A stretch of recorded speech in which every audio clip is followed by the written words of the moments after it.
자, 내 집 마련은 반드시 2025년 7월 되기 전에 하시는 게 좋을 것 같습니다. 도대체 이게 무슨 말이냐?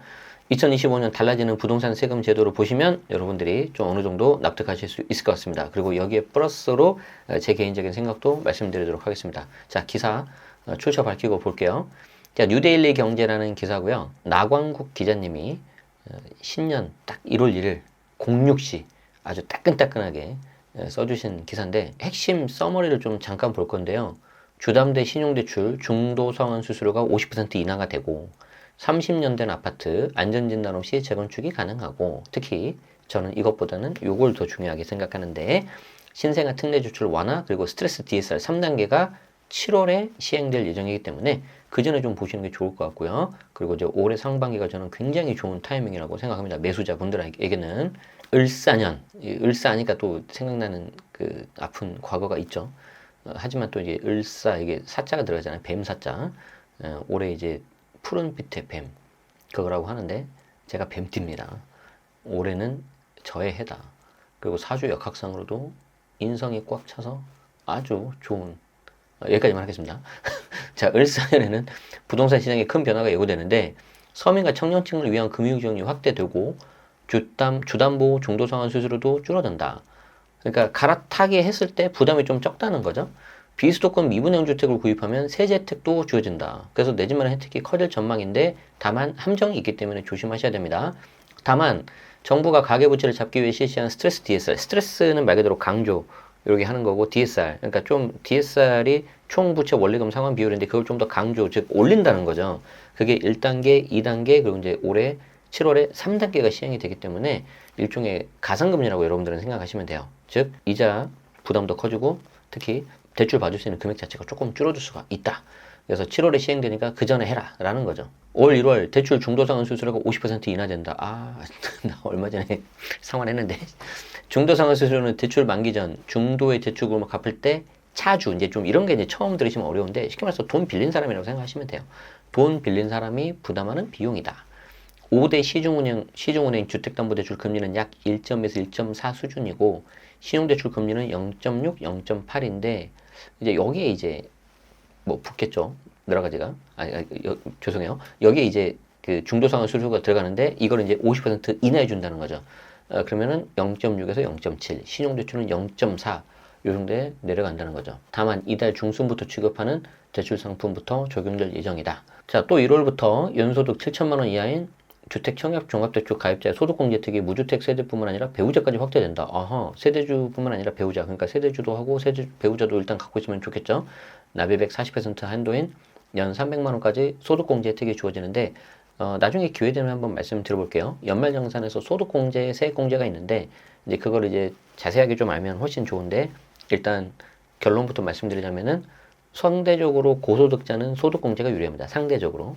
그리고 상대적으로 저소득자는 세액공제가 유리해요. 제가 딱 그냥 쉽게 말씀드리면은 내가 연봉이 한 4천, 5천 정도 이상 된다. 그러면 소득공제가 낮습니다. 보통은. 이 정도만 알고 계시면 될 것 같아요. 자, 여기에 청년 우대형 청약저축은 이자소득 비과세 대상도 세대주와 배우자까지 확대된다. 총 금액 3,600만 원 또는 종합소득 금액 2,600만 원 이하인 무주택 세대주가 대상이고 이자소득 비과세 한도는 500만 원이다. 그러니까 청약통장 많이 만들어서 갖고 있으라는 겁니다. 그리고 여기에 대해서 받은 이자도 일부 조건이 맞으면 비과세 된다는 거죠.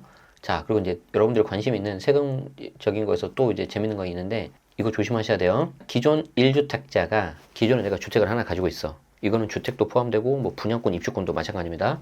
그 1주택자가 인구 감소 지역, 특히 비수도권 미분양 주택을 새롭게 구입하면 양도세와 종부세 산정 시 1주택자로 간주하는데 이런 게 이제 조금 조심해야 되거든요.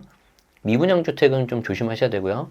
진짜 1주택 주택수에서 제외되는 세제 혜택이 있는 거는 인구 감소 지역만 됩니다. 그러면 인구 감소 지역은 어디냐? 수도권 광역시 당연히 안 들어가고요. 수도권 내 접경 지역, 그러니까 파주 막 이런 데 있잖아요. 그리고 광역시 내 군 지역, 시골스러운데 이런 경우만 들어갑니다. 그러니까 딱 봐도 정말 막 시골이야, 흔히 말하는. 그리고 여기에 인구까지 막 줄어들어. 그러니까 정말 어려운 곳 중에 하나입니다. 그리고 여기에 다 해당되는 게 아니고 공시 가격이 4억, 그러니까 시세로 하면 대략 한 6억 정도입니다. 그거를 주택 하나만 해당됩니다. 신규 취득하면 무주택자로 간주해서 세제 혜택을 받는다는 거죠. 그러니까 내가 주택이 하나가 있어요. 그런데 뭐 실거주 목적이든 투자 목적이든 아니면 부모님을 좀 편하게 지나게 해줄 목적이든 하나를 살려고 딱 봤는데 하필 거기가 인구 감소 지역이야. 수도권 광역시도 아니고 접경 지역이라든가 군 지역 아니면 그 외 다른 시골. 그런데 하필 공시가격도 4억이 안 넘어. 그러면은 내가 갖고 있었던 1주택하고 인구 감소 지역 주택이 하나가 있으면 내가 갖고 있는 1주택에 대해서만 종부세, 양도세가 과세가 된다는 거예요. 그러니까 양도세로 비과세가 돼버려. 아시겠죠? 그런데 내가 원래 갖고 있던 게 이거고 이게 인구 감소 지역이면 이 인구 감소 지역은 사실 투자 목적이 어떤 시세 차익이나 이런 게 거의 기대하기가 좀 힘들잖아요. 맞죠? 그러니까 시골에 계신 부모님을 좀 편하게 거주하게 한다든지 그런 정도로만 하라는 거지. 근데 그렇게 하고 나서 내가 이걸 팔면 비과세 반응한다는 거지. 여분 조심해야 됩니다. 비수도권에서 전용 85제곱미터 이하, 취득가 6억 이하인 미분양 주택을 취득하는 경우도 해당이 되는데 종부세 12억까지 기본 공제되고 최대 80%까지 세액 공제 가능하고 양도세도 12억까지 혜택을 보고 장기보유도 최대 80%까지 적용된다.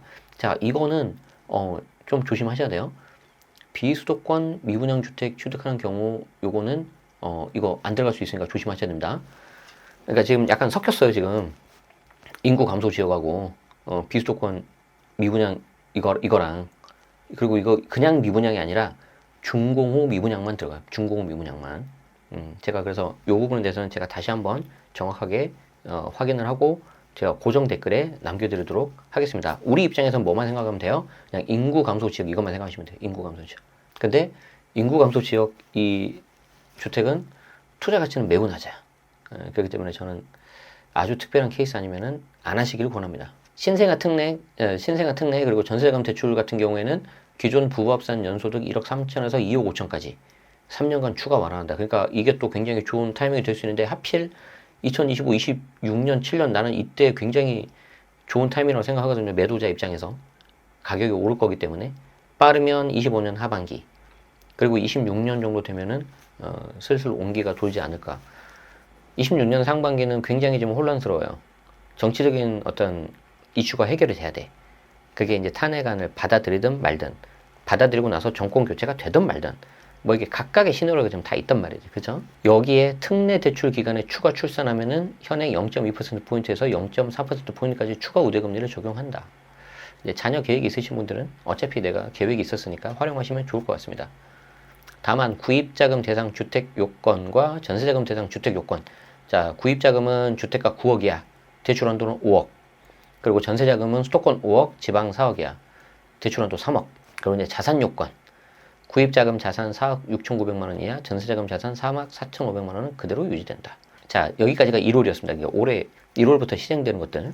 자, 2월부터는 민간 도심 공공주택 복합상황 시행이 본격화되는데 이건 뭐 간단하게만 보고 넘어가도록 하겠습니다.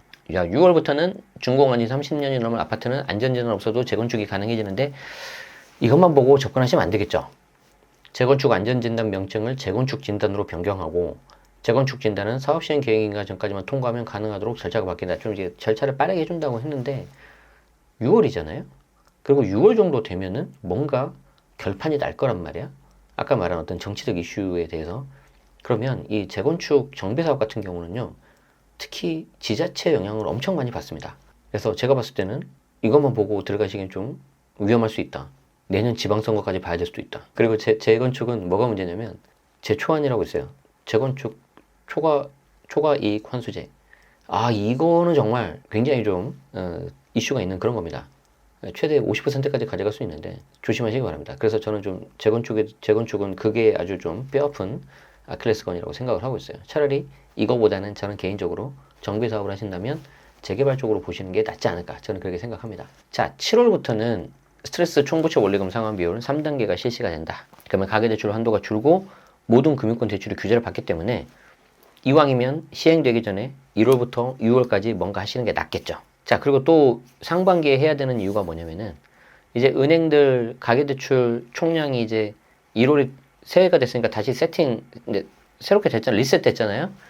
그러면 이분들 입장에서는 올해 해야 되는 사업계획 목표가 있단 말이에요. 이해되죠? 그래서 올해는 우리가 대출을 1,000억 정도 한번 해보자. 그러면은 그 목표가 1,000억이라고 한다면 언제까지 달성하는 게 좋겠습니까? 빨리 하는 게 좋겠어요? 나중에 하는 게 좋겠어요? 빨리 하는 게 좋지. 그러니까 상반기 때 굉장히 영업을 많이 할 거란 말이에요. 특별한 이슈 없으면은 이렇게 좀 해주면서. 그런데 7월엔 또 이런 게 들어가잖아요. 그럼 우리는 결론적으로 어떻게 돼요? 1월부터 6월까지가 타이밍이야. 근데 지금 1월은 좀 날씨도 춥고 또 이제 1월 말 되면 설 연휴가 있잖아요. 그러니까 좀 약간 그래. 그래서 설 연휴가 지나고 나면은 2월부터 좀 뭔가 그런 움직임들이 보일 수도 있다라고 저는 생각을 하는데, 이슈는 아까 말씀드린 정치적인 어떤 그런 게 아직 안 풀려 있다는 거죠. 그래서 좀 더 신중하신 분들은 그걸 어떻게 되는지 좀 보고 하반기 정도 움직이실 것 같고, 왜냐하면 저 스트레스 DSR 3단계가 시행돼도 내가 줄어드는 금액 자체가 크지 않다면 뭐 why not 뭐 상관없잖아요, 그죠? 차라리 좀 기다리는 게 낫고. 그렇기 때문에 그런 부분이 좀 여러분들이 나중에 좀 보셔야 될 것 같아요. 어쨌든 중요한 건 뭡니까? 상반기 내에 뭔가 하는 게 좋을 수 있다. 그래서 이제 여기에 대해서 좀 구체적인 설명이 2024년 2월 스트레스 DSR 1단계, 그리고 24년 9월에 2단계, 그러니까 이제 연달아서 이렇게 됐죠. 그리고 3단계 시행 시기는 제도 안착 추이 등을 통해서 확정, 이제 7월은 이제 잠정인데, 뭐 이것도 좀 약간 늦춰질 수는 있을 것 같은데, 뭐 특별히 뭐 좀 늦출 이유가 있을까? 그런 생각이 듭니다. 3단계는 DSR에 적용되는 은행권과 제2금융권의 주담보, 신용대출, 기타 대출에 대해서 적용된다. 그렇기 때문에 이에 대해서는 대출도 좀 여러분들이 새로운 전략을 짜셔야 되지 않을까. 그래서 제가 상반기 때 저희 또 대출 전문가이신 풀팽님을 모시고 한번 콜라보 특강을 해보도록 하겠습니다. 자, 청년들의 내 집 마련 꿈을 실현하기 위해서 분양가의 80%까지 저리로 빌려주는 청년 주택 드림 대출이 출시가 된다. 청년 주택 드림 청약에 가입한 뒤 1년 이상 돈을 납입한 만 19세 이상 34세 이하 무주택 청년 중 연소득 7천만 원 이하인 경우 주택 드림 대출을 이용할 수 있다. 분양가의 80%까지 최저 2.2를 활용할 수 있다는데, 청년 주택 드림 청약에 가입을 하고 1년 이상 돈을 납입한 19세 이상 34세 이하, 연소득 7천만 원 이하. 이거는 좀 괜찮겠네요. 해당되시는 분들은. 저는 이제 어차피 청년이 아니니까. 자, 그리고 이제 지난해에 이어서 올해도 연장되는 제도는 상생임대. 자, 저는 이제 상생임대 계속 제가 2025년 상반기까지 밀 겁니다. 오늘 이따 오후에 가는 땅집고 인터뷰에서도 요거 제가 계속 이야기할 거고요. 착한 임대인은 상가에서 적용되는 거예요. 그러니까 이제 상생임대 주택하고 헷갈리시면 안 됩니다. 자, 그리고 이제 주택임대차 신고제, 전월세 신고제, 요거는 이제 계도기간 연장 및 과태료 완화. 그런데 지금 거의 이제 많이 이제 익숙해지셔가지고 다 신고 들어가잖아요. 그리고 여기에 대해서 과세당국은 이걸 뭐 해당 뭐 납세 근거로 활용하지 않는다 말은 했지만, 이걸 믿는 사람이 누가 있습니까? 그래서 특히 이 전월세 신고제하고 상생임대인 요게 결합됐을 때 중간에 이 상생임대 비과세 특례를 받기 위해서 막 계약서를 막 함부로 고치시는 분들이 계세요. 그렇지만 여기 지금 신고가 이미 들어갔고, 특히 계좌에 돈이 왔다 갔다 하는 이력이 남잖아요. 그렇기 때문에 저는 좀 조심하시는 게 좋다. 왜냐하면 다른 게 아니라 비과세를 해주는 제도이기 때문에 나중에 분명히 과세당국에서 꼼꼼히 들여다볼 가능성이 높습니다. 그래서 너무 이거를 좀 쉽게 생각하시면 안 될 것 같다. 자, 그리고 저는 개인적으로 아주 그 초미의 관심사인데, 다주택자 양도세 중과 배제가 올해 25년 5월 9일 끝난단 말이에요. 그런데 지금 이게 1년 더 연장이 돼야 되거든요. 1년 더 연장이 돼야 되는데 지금 여기에 대해서는 확답이 안 나왔어요. 근데 여러분 어떻게 생각하세요? 이거는 시행령을 개정한 거기 때문에 정부에서 주도권을 가지고 하면 되는데, 지금 분위기가 어때요? 정부에서 뭐만 하면 좀 막 딴지를 걸잖아요. 근데 뭐 이거는 제 개인적인 의견이니까 참고만 하십시오. 저는 좀 무조건적인 반대는 좀 문제가 더 있지 않나, 약간 이런 생각이 듭니다. 거기까지만 말씀드리겠습니다.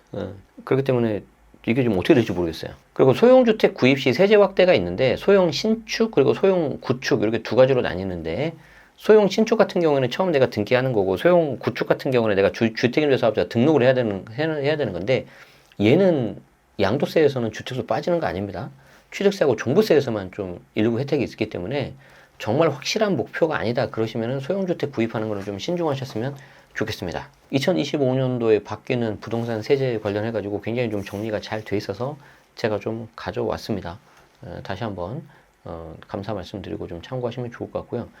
이어지는 2편 영상에서는 여기서 이제 조금 더 저희 어떤 개인적인 내용을 담아서 제가 생각하는 2025년 부동산 시장과 전략에 대해서 유료 컨텐츠인 네이버 프리미엄에 있는 자료를 거의 처음으로 오픈을 해서 한번 읽어드리도록 하겠습니다. 유료로 보신 분들한테는 살짝 죄송하긴 한데 좀 그만큼 중요한 내용이기 때문에 그리고 제가 어쩌다 한번 하는 거기 때문에 좀 양해해 주시면 감사하겠습니다.